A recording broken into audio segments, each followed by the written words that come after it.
Tibau és un fotògraf autodidacta. Treballa en aquest camp des dels 17 anys. Va començar a publicar com a repòrter a Punt Diari. De bon principi, encaminar el seu treball cap al retrat de personatges vinculats en el món cultural, sobretot de les comarques gironines. Ha realitzat exposicions i performance i ha il·lustrat catàlegs d'artistes, així com d'altres publicacions de caràcter cultural. Ha col·laborat en l'edició de carpetes de gravats dels artistes Carbó Bertol i Terrats. Actualment exerceix de corresponsal gràfic del prestigiós llibre Catalunya dia a dia i col·labora habitualment a Presència, Punt Diari, Interviu, Hola, Revista de Banyoles, etc. La presentació del teu currículum rebutges qualsevol academicisme, així també rebutges l'ensenyança de la fotografia. No creus que això és una mica exagerat? Bé, no crec que és exagerat perquè penso que realment la creativitat té que sortir d'un mateix. Aleshores, d'acord que té que haver una mínima tècnica que cadascú ha d'aprendre i que és una tècnica bàsica per a tothom, però quan més lliure és el creador, o l'artista, o el jove que practica la fotografia, o el gran, millor. Com més independent i menys subjecte a pressions, diguem, estètiques o conceptuals, millor. Bé, el teu tarannà fotogràfic tots sabem que sempre està relacionat amb el món de la cultura. Per què aquest tema de la cultura? Bé, mira, jo tinc un greu o saludable influència, com és la meva ascendència cadaquesenca. Aleshores, aquí és un lloc d'una llavor cultural importantíssima, inclús a l'hivern, encara que no sigui així tan vistosa com potser l'estiu amb galeries i happenings i passes de modes i tal, però realment aquí hi ha una unió amb Europa i amb Estats Units molt forta, i d'aquí la meva relació amb aquest tipus d'activitats culturals, no?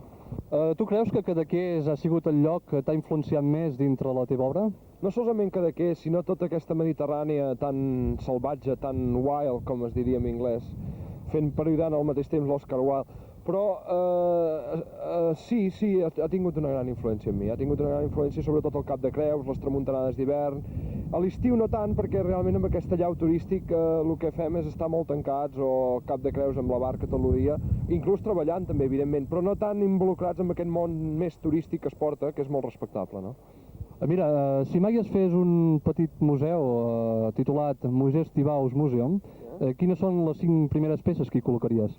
Mira, en primer lloc m'agradaria deixar tots els meus negatius, en cas que no hi hagués, com fins ara passa, cap lloc adient per cedir-ho.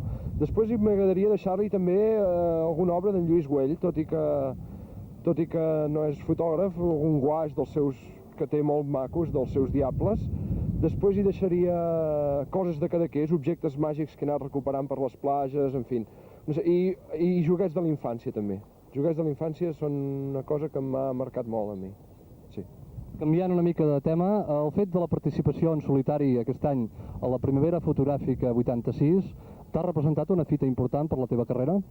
Sí, jo penso que sí, perquè la Primavera Fotogràfica va néixer com a reivindicació a Catalunya d'una sèrie de gent que estava treballant molt i que havia treballat molt durant el temps del franquisme, sent absolutament vilpendiats i sense cap reconeixement públic.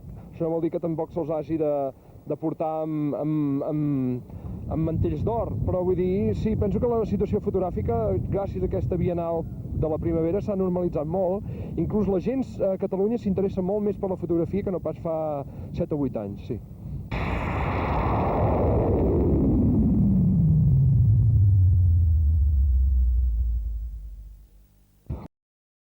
De les 2 frases següents que et diré, em m'hauries d'elegir una. La primera és, si la comunicació és un ocell, les paraules són la seva gàbia. I l'altra és, si tu no fas una bona fotografia, és perquè no estàs situat en el lloc adequat. Digue'm quina és la que et sembla millor. Mira, totes dues em semblen molt interessants, però te'n diré una altra de l'Eugeni d'Ors, que també la considero molt interessant. L'Eugeni d'Ors és un noucentista català molt important. Estava aquí inclús relacionat amb Cadaqués, va venir molt, va fer el mite de la Lídia, i l'Eugeni d'Ors deia tot el que no és tradició és plagi. M'ha agradat molt la resposta.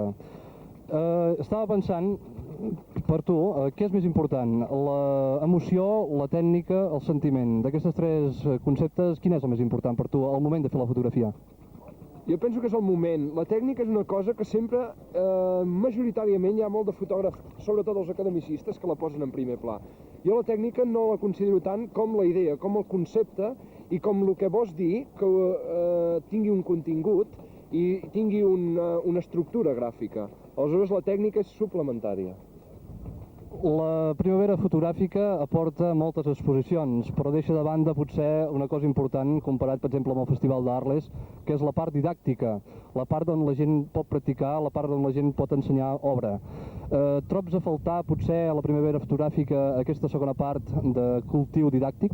Sí, jo penso que sí, però penso que és molt important que s'ha fet la primavera fotogràfica per la tercera edició i que hi ha la intenció per part de les institucions culturals, de les institucions polítiques, de continuar fomentant l'activitat fotogràfica. Aleshores, jo penso que tot això és una readaptació, després de molt de temps en què la cultura ha jugat un paper nul, d'anar-se normalitzant, com es va normalitzant la llengua, com es van normalitzant els altres factors de la vida social i ciutadana, no?